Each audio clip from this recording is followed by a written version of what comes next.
Welcome back. Our last guest today is men's coach and registered nurse, Kosta Michalopoulos, and he's here to talk to us about how men manage relationships. Welcome to the program, Kosta. Thank you so much for having me, Melissa. How do men manage relationships? Relationships is not our forte traditionally for us men. And that comes, I think, looking back at the narrative that we have been passed on from our society, from our parents, from our families, not to express our emotions. And I think that's the fundamental point here. We don't tend to speak. We don't tend to say what we want and what we need. And if we do and we don't get the right answer, we tend to sort of withdraw. But in saying that, there is the other approach as well where we provide, we become the providers, where we focus on that and that becomes our main, almost our sole purpose. And that can have a significant impact on the relationship as well, because that will create resentment for our partners, resentment for our family. So how do we actually manage this? Awareness. Awareness is the first step. Awareness of our needs, our beliefs, our values, our emotions, and then how do we actually communicate? And one of the most important tools is emotional intelligence. And someone will say, what is emotional intelligence? I think the word says it. It's not the intellect, it's how we manage this. How do we process our emotions and maybe expand our vocabulary as men, besides saying I'm good or I'm bad, like have a few different emotions in there, whether it's anger, being scared, being vulnerable. And by doing this, we invite our partners, we invite our loved ones into our inner world. And that is the first step. With communication, how do men fare? If it's not silence, it's silence. It's us men, unfortunately, we tend to suppress our emotions, and that will show through the communication by not engaging.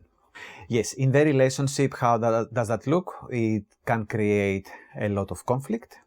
It can create resentment, and it has an immediate impact within the family because things are not being discussed, things are not being resolved, and creates layers of complexity, layers of the resentment, layers of issues, unresolved issues.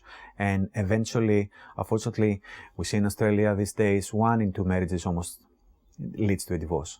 And that's the direct impact of the lack of communication. So communication is probably the most important thing in a healthy relationship. And what does it mean for us men? How do we actually communicate? And that's a hard thing. Again, awareness of our emotions, of our needs. How do we bring this into? By being vulnerable.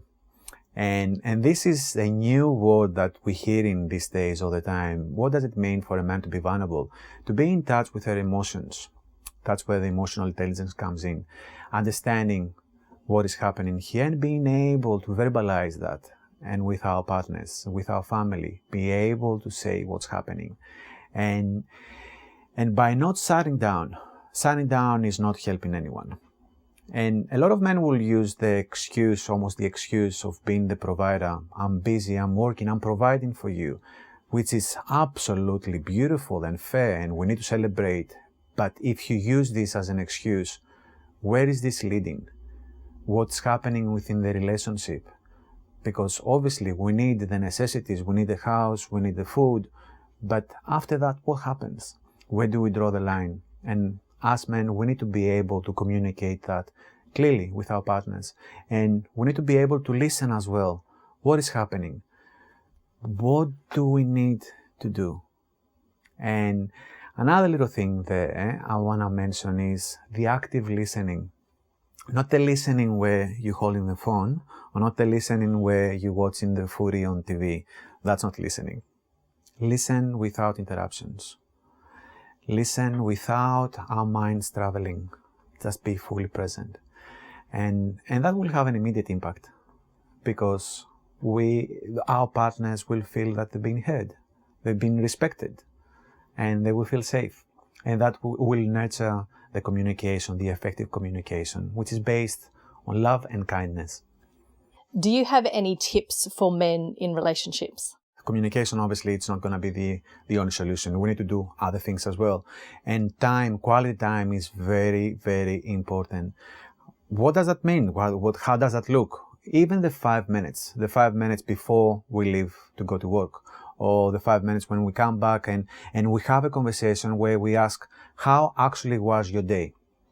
That 5 minutes can actually make or break a relationship.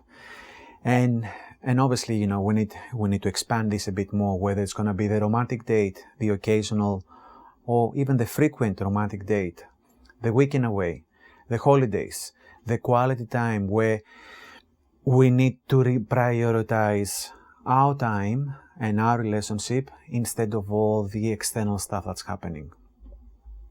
We all have busy lives, we all have responsibilities, but if we don't nurture our relationship, we know that sooner or later it's going to break down. The other thing that is very important is, how do we manage conflict? There is not a single relationship without conflict. And if there is such a relationship, that means that things are not being said. Conflict is part of a healthy relationship. But how do we manage that?